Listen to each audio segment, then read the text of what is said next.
It's time to get started again.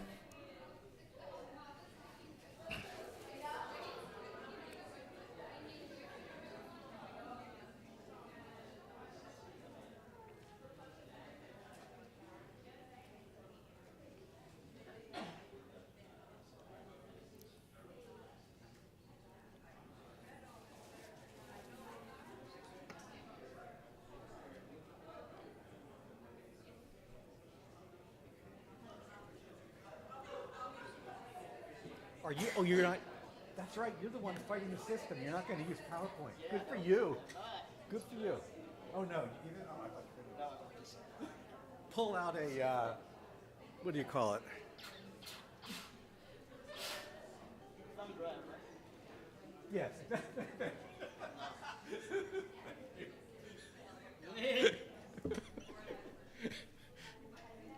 That's what I wish more people could read my mind. I feel like my life would go a lot better if people could read my mind.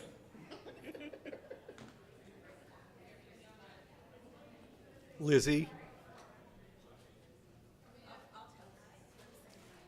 Oh, okay. Enjoy. Be well. Lizzie, Colin, Josie.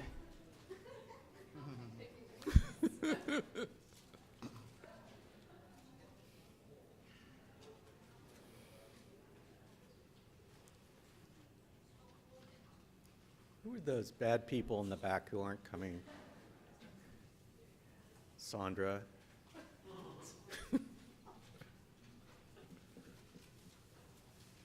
Kim. Catherine.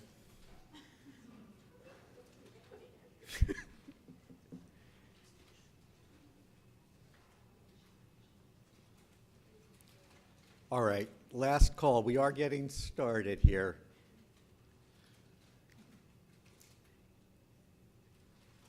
Welcome back to the last formal session of the day. Joe Stramondo teaches philosophy at San Diego State University. His work focuses most generally on how social and political power shapes the institutions and practices of bioethics. More specifically, he has published extensively on the relationship of disability to bioethical thinking, including work on genetics, curative/assistive technologies, and informed consent. And if some of you look at Joe and say, gee, I think I've seen that guy in the movies lately, you would be right. Joe and his partner, Leah, are featured in the movie that I still have not yet seen, which comes out of Andrew Solomon's book, Far from the Tree. It's a movie I very much look forward to seeing, although not as much as I look forward to hearing Joe's talk. Over to you, Joe. Thank you. Thank you, Eric, and thank you, Joel, for organizing a great conference, and everyone else who was involved in this. I know it was quite an undertaking. Really happy to be here. So I'm a little bit of an outlier, not because I'm 3 feet tall and use a wheelchair, but because I don't study Foucault, and because I didn't prepare a PowerPoint, so bear with me. So my talk is titled Narrative Determinism, Disability and the Damaging Master Narrative of an Open Future. From the first essay in which Joel Feinberg coins the term open future, disability has been presumed to be an uncontroversial, paradigmatic example of a way in which a child's future autonomy might become closed. As he builds his case for the notion that children have a cluster of rights, referred to collectively as a right to an open future, that must be protected in trust so that they can be actualized in the future as part of an adult's basic rights, Feinberg offers the example of the freedom of religion and makes the analogy that, quote, in that general category, it sits side by side with the right to walk freely down the public sidewalk, as held by an infant of 2 months, still incapable of self-locomotion. One would violate that right and trust now, before it can even be exercised, by cutting off the child's legs. Dina Davis famously extended Feinberg's argument about protecting an existing child's future rights to make the case, that should be protecting a future child's future rights, to make the case that medical professionals must protect a future child's future rights by prohibiting disabled parents from using genetic technology to deliberately have a disabled child, specifically looking at deaf parents choosing a deaf child. In both instances, disability is taken to be an inevitable severe threat to a child's otherwise open future. In this paper, I will first argue that the open future that we are supposed to respect as way of protecting a child's future autonomy is actually precluded by the very conditions necessary for the child to develop that future autonomy itself. Namely, a child's future will inevitably be narrowed as they are socialized in a way that gives them the capacity for autonomous choice. Yet, even if a perfectly open future is made impossible by such socialization, it may be argued that there are particular things a parent must do or not do to protect a child's future autonomy by providing an adequately open future.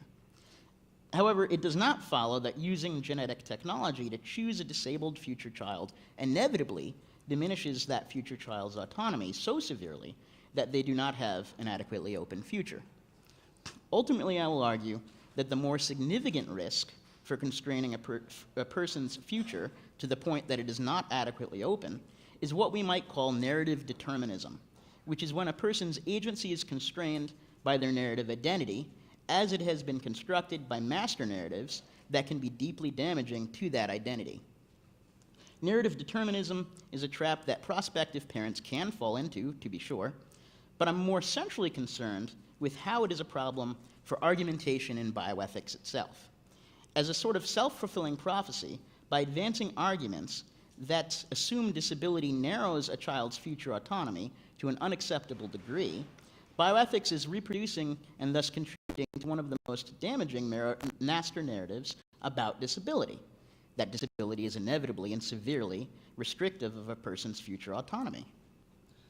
By arguing that genetic technology should always be used to avoid disability because one must be non-disabled to have an adequately open future, bioethics contributes to the closing of the future of disabled people. So this next section is called Closing a Child's Future by Choosing a Disability. In a well-known argument against permitting disabled parents to use genetic technology to choose disabled future children, Dina Davis uses a version of the open future argument to resolve what she takes to be a tension between a genetic counselor's commitment to patient autonomy via the non-directive nature of their practice and, quote, certain assumptions about health and disability, for example, that it is preferable to be a hearing person rather than a deaf person, because surely most or all of them are drawn to the field because they want to help people avoid or at least mitigate suffering, end quote. Davis worries that framing the dilemma as a conflict between autonomy and beneficence will not leave counselors with sufficient space in which to give proper attention to the moral claims of the future child, who is the endpoint of many counseling interactions. Because these are two very different values, and comparing and weighing them invites the proverbial analogy of apples and oranges. Moreover, Davis recognizes that beneficence will have very little moral weight in most decisions about selecting embryos and fetuses because of what Derek Parfit has famously calls the non-identity problem. As she summarizes, how can it be said that one has harmed a child by bringing it into the world with a disability when the only other choice was for the child to not have existed at all? To avoid these difficulties with framing the moral problem as a conflict between autonomy and beneficence, and still produce what she calls a principled argument against such assistance with intentionally choosing to have a disabled child, Davis turns to Feinberg's open future argument to recast it as a conflict between parental autonomy and the child's future autonomy. In this way, she avoids the issue of having to compare the irreducibly unique values of beneficence and autonomy. She also hopes that this reframing shows how this question of choosing a disabled future child is distinct from other questions faced by genetic counselors who wish to retain a non-directive stance. Accordingly, Davis argues that this is a matter of respecting one person's broad claim to future autonomy, that is, the future child's right to an open future, rather than another's current claim to make a particular narrow autonomous choice, namely a parent's right to choose this particular embryo. Davis anticipates that the open future argument gives her a way to argue against creating a disabled future child while avoiding making judgments about human well-being and the value of particular subjective views of the good life. So this is part of sort of the liberal project. She argues that prohibiting the selection of a deaf embryo on the grounds that we must protect the future autonomy of the future child is not grounded in any sort of judgment about the quality of life of the future child, just thus cleaving to the liberal idea of remaining neutral toward different conceptions of the good life. For Davis, it is the parents who wish to, quote, close exits virtually forever by choosing a disabled embryo that have abandoned this liberal idea of neutrality.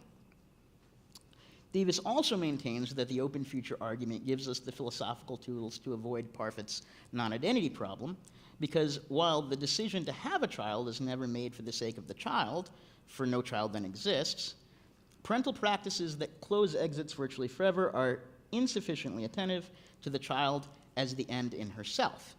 By closing off the child's right to an open future, they define the child as an entity who exists to fulfill parental hopes and dreams, not her own.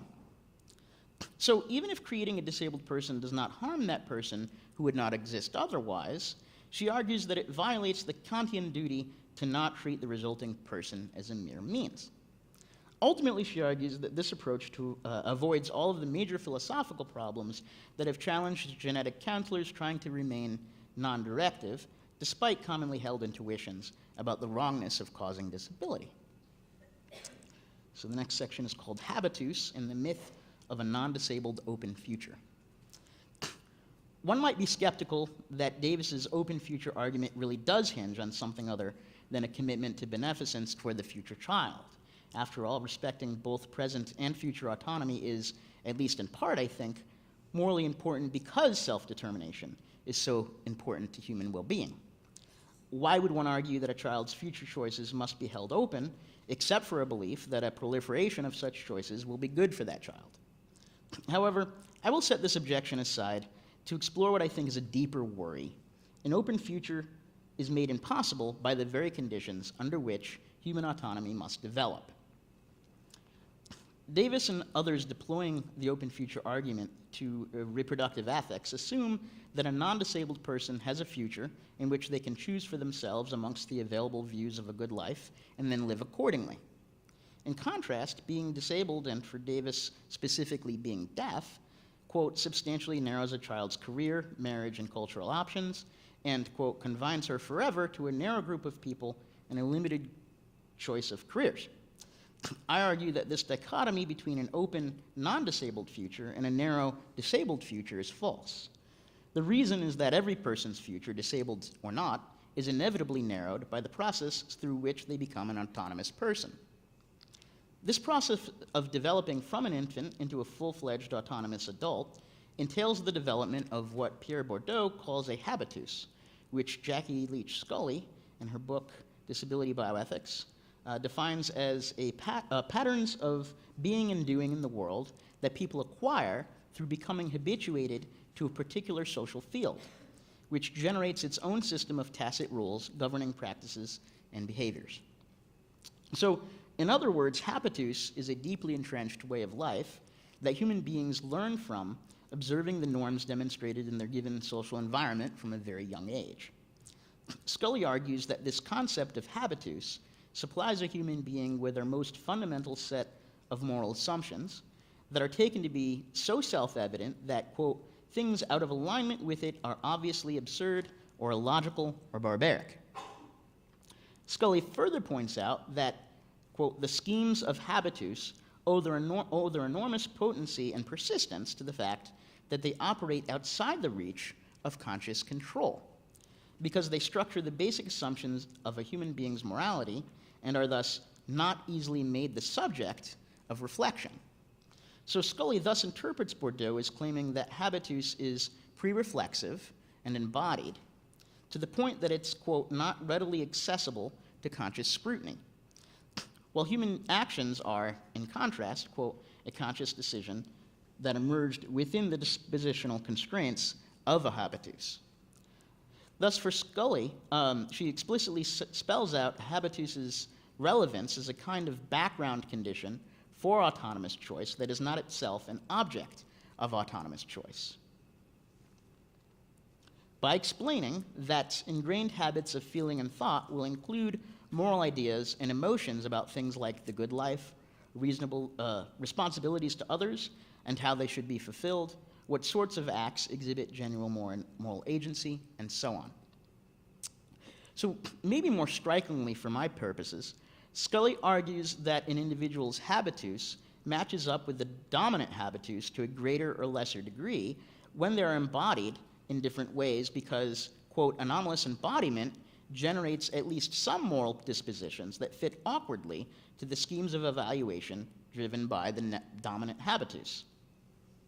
So being a woman, or being non-white, or being queer, or being disabled, or being several of these identities at the same time, each generates its own, perhaps slightly, or perhaps in a big way, variable habitus, which is a pre-reflexive benchmark for autonomous choice, and not a product of that choice. So Scully actually turns to the case of deaf parents trying to deliberately produce a deaf child as a central example of moral conflict that was generated by people with a different embodiment developing a different habitus. So a hearing habitus, in other words, a habitus that's generated by the experience of being a hearing person, takes such an action to be obviously absurd or illogical or barbaric, and thus the mainstream bioethical analysis assumed being deaf was a harm, such that, quote, the issue was really about how much harm and whether that could counterbalance the wrong of infringing the supposedly basic ethical principle of parental autonomy.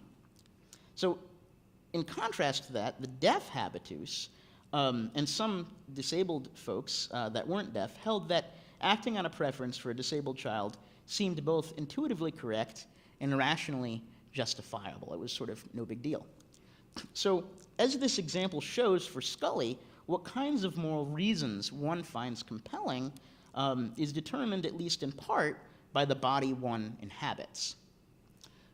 So if a parent chooses any such body for their child, then they are inevitably also choosing a particular variation of habitus for that child that will narrow the range of autonomous choice by producing a variation in the system of tacit rules governing practices and behaviors.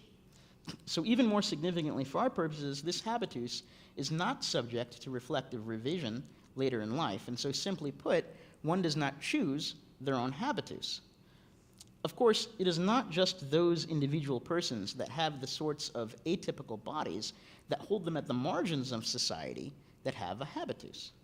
Being a man, white, straight, cis, and non-disabled also produces a particular habitus that likewise narrows a person's future in a durable way by ingraining in them a particular system of tacit rules governing practices and behaviors that cannot be the object of autonomous choice.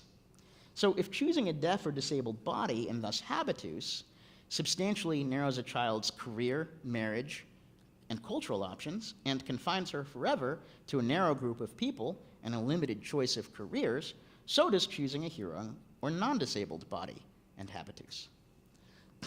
It's not that there is an open non-disabled future and a narrow disabled future, but inevitable constraints on anyone's autonomy that are put in place by the conditions under which that autonomy must develop, a habitus that has emerged in a particular context that includes a particular embodiment.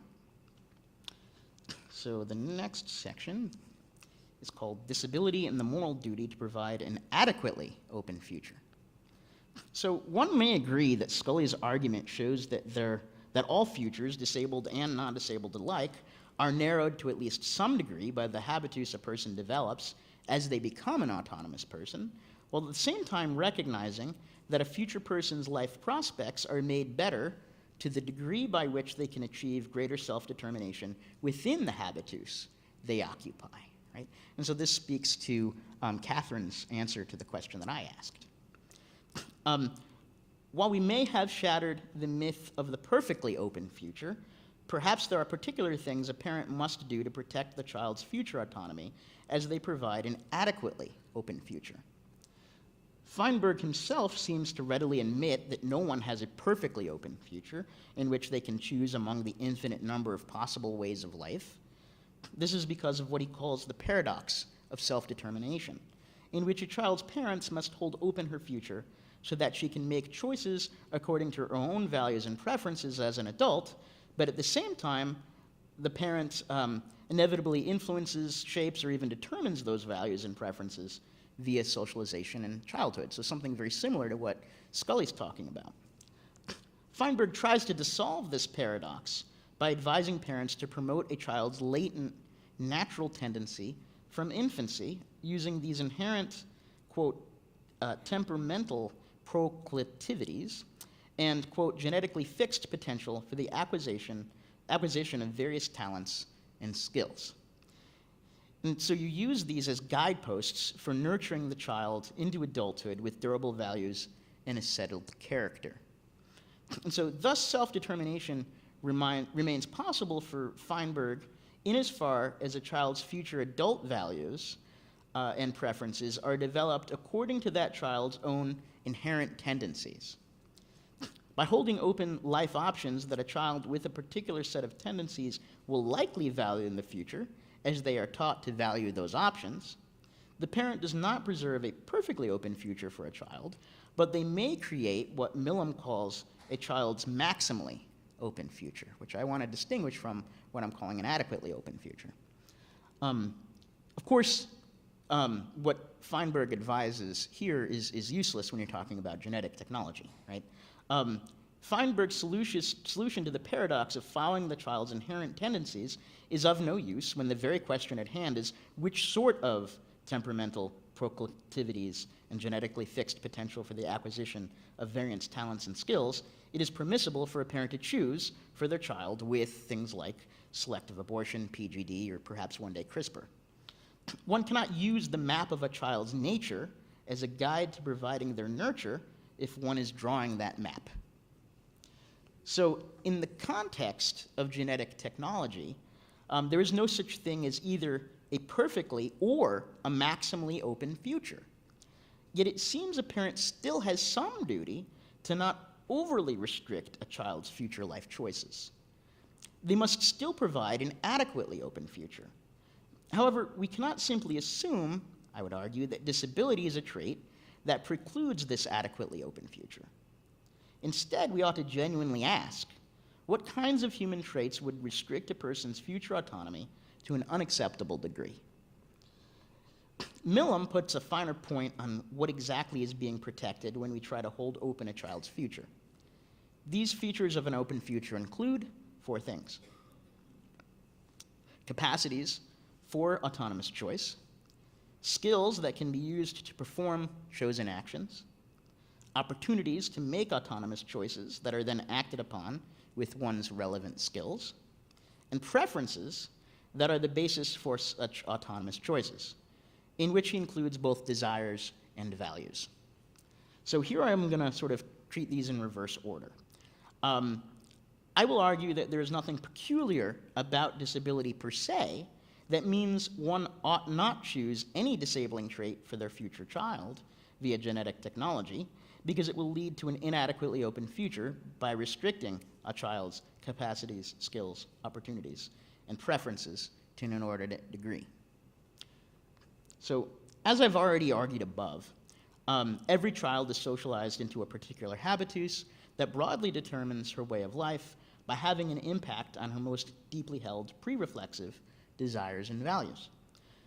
Further, as Scully points out, the kind of embodiment one experiences has bearing on the shape of one's habitus. So it is certainly the case that choosing disability for your future child will have at least some degree of effect on the preferences upon which she bases her autonomous choices later in life. Of course, as I have also argued above, this is equally true for using genetic technology to choose non-disability for our future children. So we might imagine some disabilities might shape a person's habitus and thus their preferences in ways that unduly constrain the choices they might make.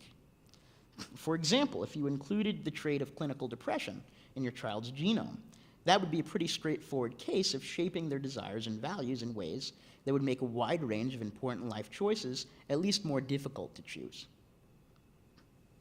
However, we can't just assume that any and every disabled person's habitus has given them suboptimal preferences that interfere with their autonomy, because that is exactly the concern at hand. There would be question begging. So there would need to be an independent argument for why the desires and values embedded in a non-disabled habitus are more desirable and valuable. This sort of reminds me of Elizabeth Barnes's treatment of adaptive preferences, for those of you that might be familiar with that.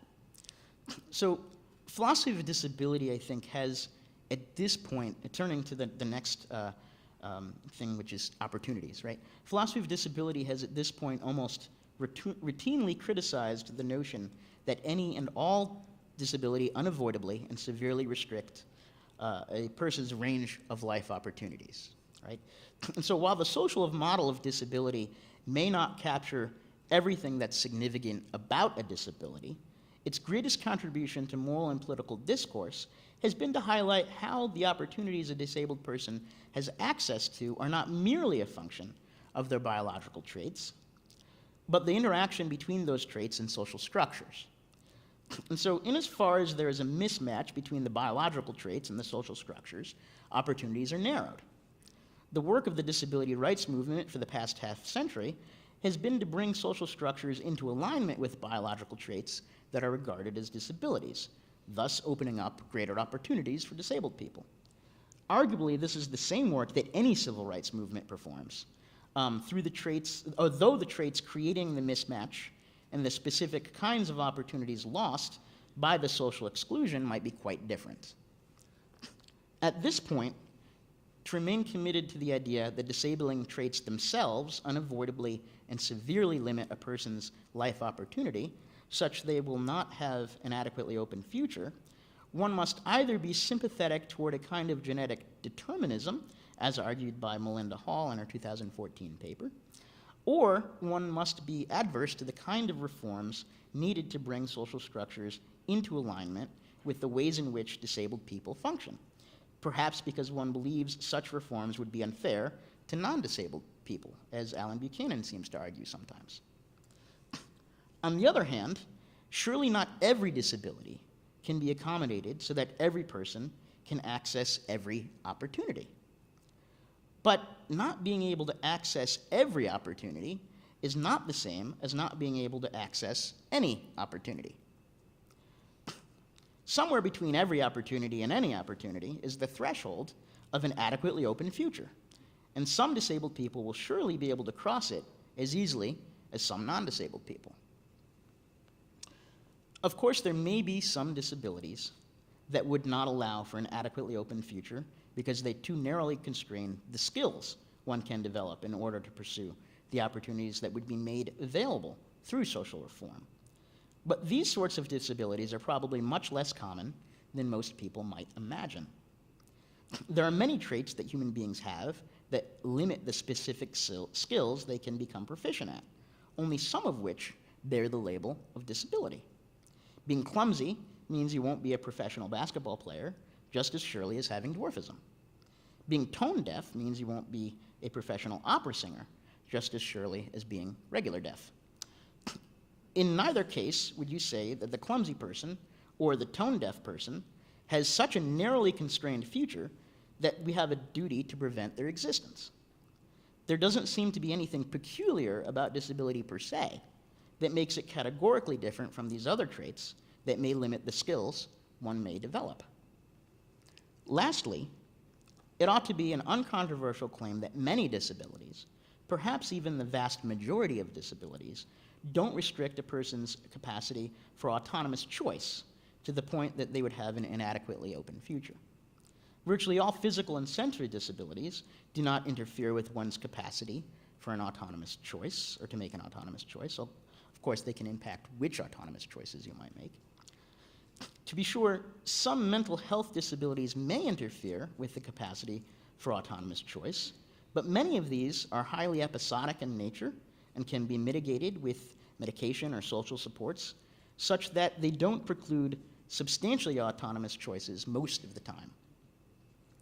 There are probably some intellectual disabilities that would diminish a person's capacity for autonomous choice to the point that they would not have an adequately open future. But there are many choices that many intellectually disabled people can make autonomously. And so it should not be assumed that any presence of an intellectual disability impedes someone's capacity for autonomous choice globally to this degree. So I don't have space here to specify what counts as an adequately open future, but to make a particular decision about choosing to have a disabled child with genetic technology, one would need to take a much more nuanced, socially contextualized view of the choice than what is offered by open future arguments that just assume that disabilities close futures, recognizing that some disabilities may be perfectly compatible with the development of adequate capacities, skills, opportunities, and preferences in light of the right social contexts. So I think I'm almost out of time, and so I'm just going to read sort of like the first paragraph of my last section, which I think is the most interesting section, so sorry. But it's called Restricting Children's Futures with Narrative Determinism. So maybe we can talk more about it during Q&A.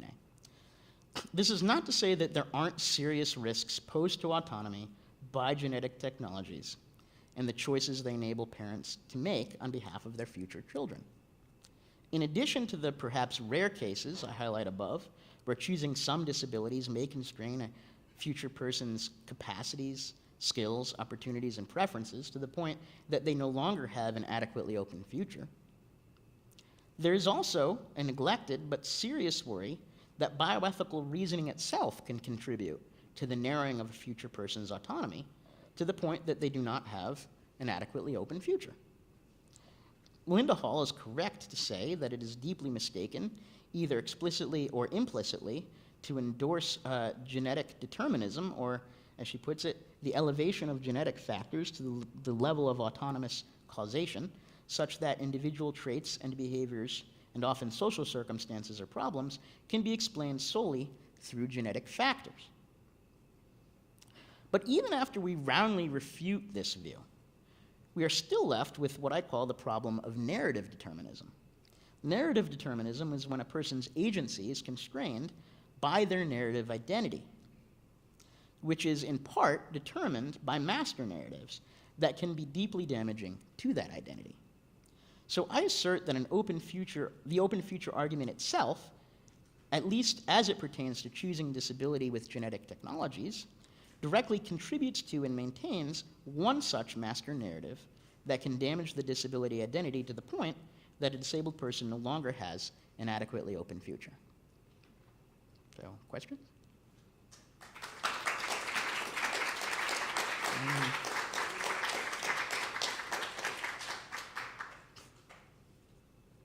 Eva?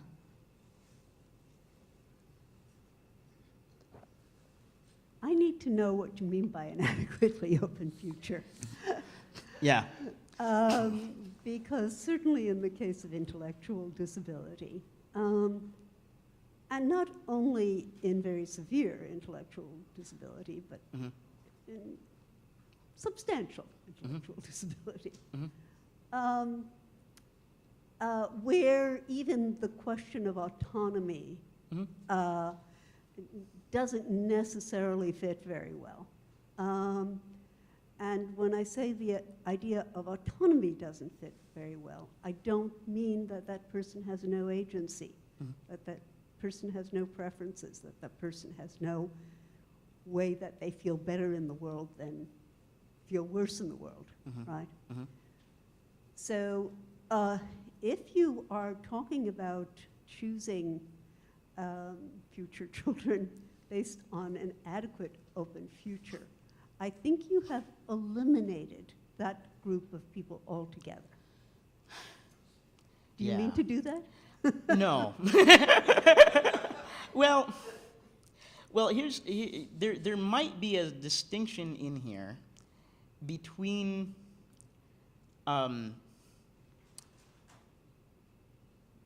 doing what Scully to some degree and others have defended of using technology to deliberately have a disabled child, right?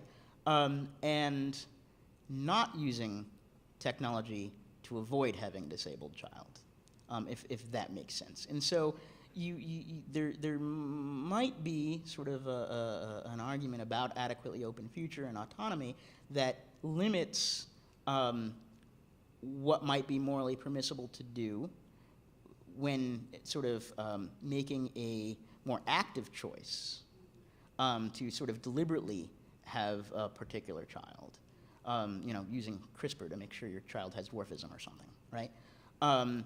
And sort of not using technology to sort of avoid a disability, right? And so there might be much more in the way of permissibility in the second case, right?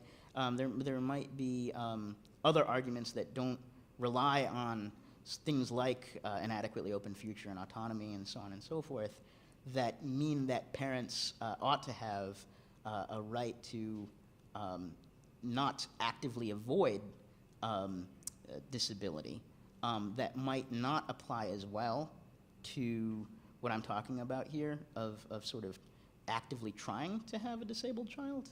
I don't know if that's a satisfying answer or not.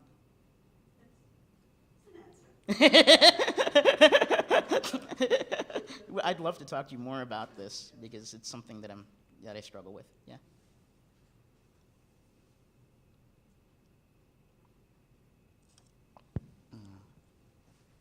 Thank you. I have a question about habitus and master narratives. Yeah. And just like how many habituses coexist within Within the master same narrative? person or within? No, I mean it sounds like there's sort of community habituses. Yeah. Or maybe not. So I guess it's not a concept that I have a whole lot of facility in. I sort of understand it. Yeah, in yeah. theory, So but the relationship between the master narrative and habitus, because it seems like within certain communities, the habitus doesn't preclude having an adequately open future. I mean, but some master narratives might seem to. okay. Take it where you So there's two different questions I think here, and so the first is about habitus, and the second is about sort of master narrative, and these are different things, right? A habitus is sort of my understanding of it, which is probably imperfect, is the way in which someone is sort of socialized into a sort of way of life, right? And so I think that there are probably as many habituses, I'm not sure even what the plural of that word is, habiti? I don't know. There probably are as many habituses as there are possible ways to imagine you might live, right? And so they're not all radically different from each other. It's not like disabled people are from Venus and non-disabled people are from Mars or something. But they're variable, right? And the kind of body you occupy, as well as lots of other factors, can contribute to sort of the habitus that you develop. Now, I might be actually revising that term to some degree when I say that. I'm not sure if that's exactly what Bordeaux meant, but that's kind of what I'm talking about. So be generous for anybody that actually knows what they're talking about with habitus. So for your second question, as far as master narratives, right? The idea here is that human identity is relational, right? Who a person is a function both of who they take themselves to be, as well as how others regard them, how others take them to be, right? And so you're going to be constrained, no matter what you think of yourself as, right? You're going to be constrained by how others regard you, right? And so your possibilities for self-creation are going to be limited by the ways in which society isn't structured to allow for that, because people like you don't do that kind of thing. Does that make sense? And so that's where the master narrative stuff comes in, right?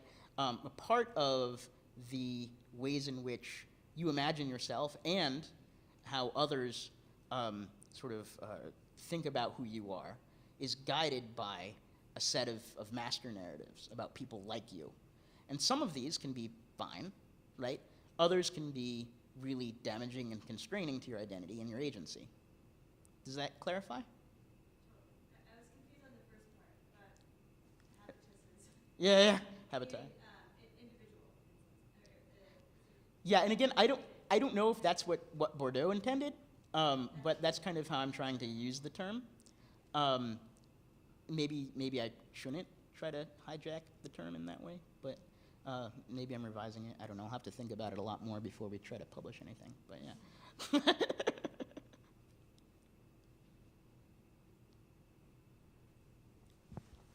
Thank you. Thanks, Joe, for that talk.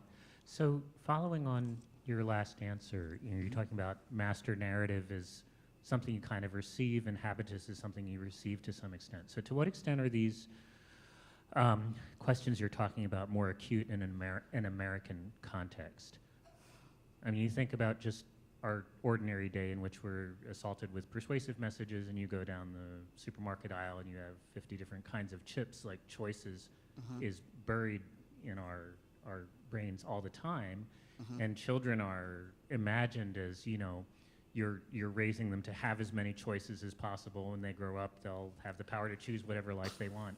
These things are so woven in. I wonder, is this conversation, are these ideas different elsewhere? Are they more acute here in this country? Yeah, I mean, I'm sure that there's been a rich conversation today about neoliberalism, right?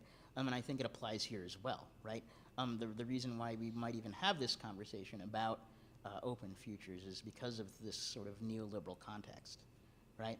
I guess I'm just trying to not do sort of the kind of fundamental criticism of neoliberalism that some people have sort of raised today, but more just sort of say, well, there's this one thing that people seem to really get wrong when it comes to thinking about open futures and the relationship between disability and human autonomy. Yeah.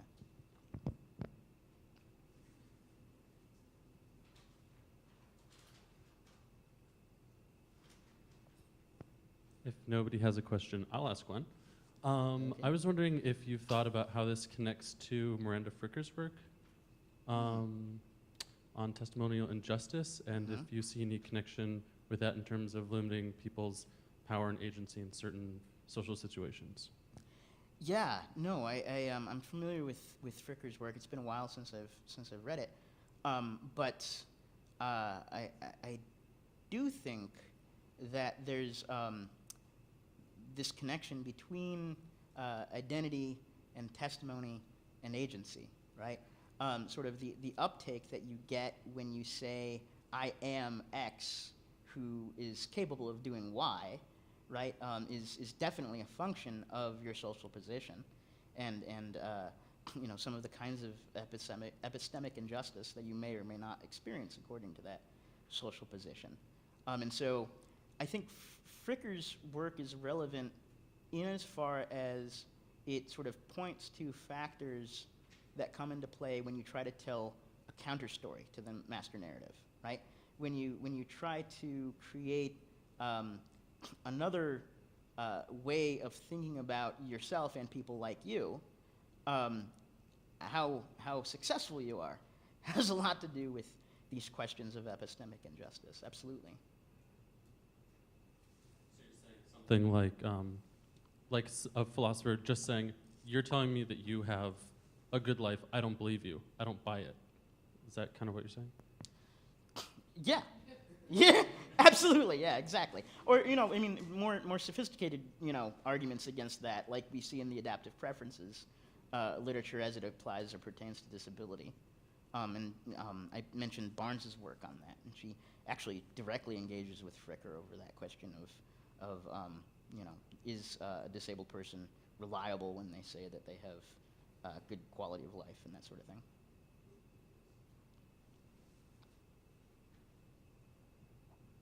Thank you so much for that paper.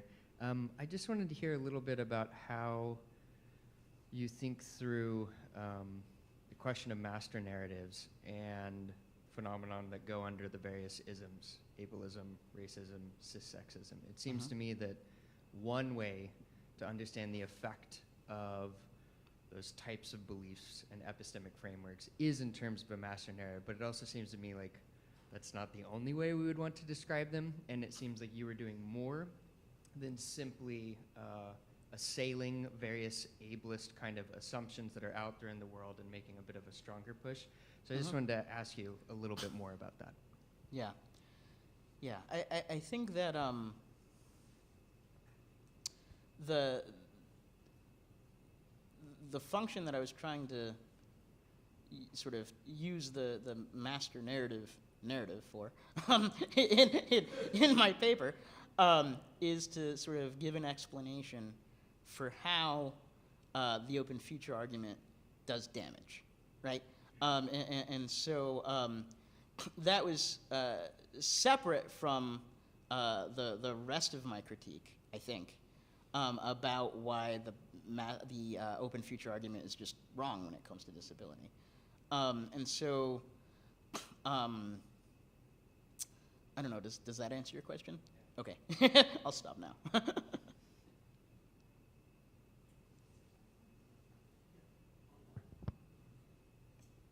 Thanks, Joe. I feel like your work is really at the crux of the tension between bioethics work and disability studies work. And I just feel like so many people in bioethics just want to fix things because they're from the medical world, many of them. Yeah. And so I'm just wondering the reception that you've gotten with your work on this. I mean, what bioethicists who are outside of this room Yeah. have, and other medical people have, how they've responded to what Yeah. you're trying to say. Well, that's a good question. I'm not sure that I have the epistemic standpoint to tell you how I'm received by others, but I do think that it's in a philosophy department, but I have a job, and so that's good. That means that I'm getting some uptake, right? Maybe not by the medical establishment, but by someone. Yeah, in the movie. Yeah, the movie. So I think that there is some evidence that not just me, but in general, this sort of critique of bioethics, or what Scully calls disability bioethics, right? Sort of bioethics from the point of view, or sort of generated by the experiences of disability. I mean, I think that it's, like any other kind of marginalized folks that are trying to challenge sort of common assumptions, the common sense views of any kind of institution, it's slow going. But I think that, there's been progress that has been made, and, since, Adrian Ash and Eric Perrins were editing their very good volume on some of these questions.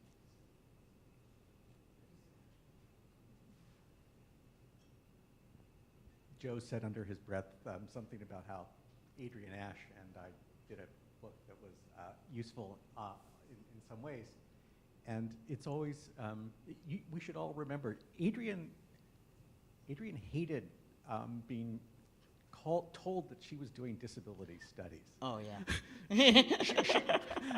She felt that she was doing bioethics. Yeah. Now, I don't know if that was just I think it's important. I mean, look, I understand that we all need our foil, and bioethics. I use bioethics as a foil. A lot of people in bioethics use it as a foil, just like you just did. Just to push back a little, at the risk of appearing defensive, it strikes me that we are all engaged in something that we should probably just agree to call bioethics. Yeah. We're Yeah. I mean, frankly, I myself deeply skeptical about the term. I think bioethics is like ethics rebranded. But there were reasons to do that in the late 60s and 70s. Mhm. We're engaged in this question regarding how we ought to live. We're all Yeah. interested in that. Yeah, That's not, there's no particular, that's not unique to any particular group. Yeah. No, I mean, I hope you don't take me as trying to be critical of bioethics as a project. That's certainly not what I'm up to. I was trying to, pick on one particular argument within bioethics as deeply problematic, Yes. and counterproductive to what it's trying to do. But I don't think that the project of bioethics as a whole is flawed. Although I do think that there is such a thing as disability bioethics, that there is sort of a distinctive way of doing bioethics that can be generated from taking seriously the experiences of disabled people. But that doesn't, I think it's still bioethics, absolutely. I don't think it's, something completely alien to the field, hopefully. No, yeah, hardly, right. Amen. Joe, thank you so much for a terrific talk.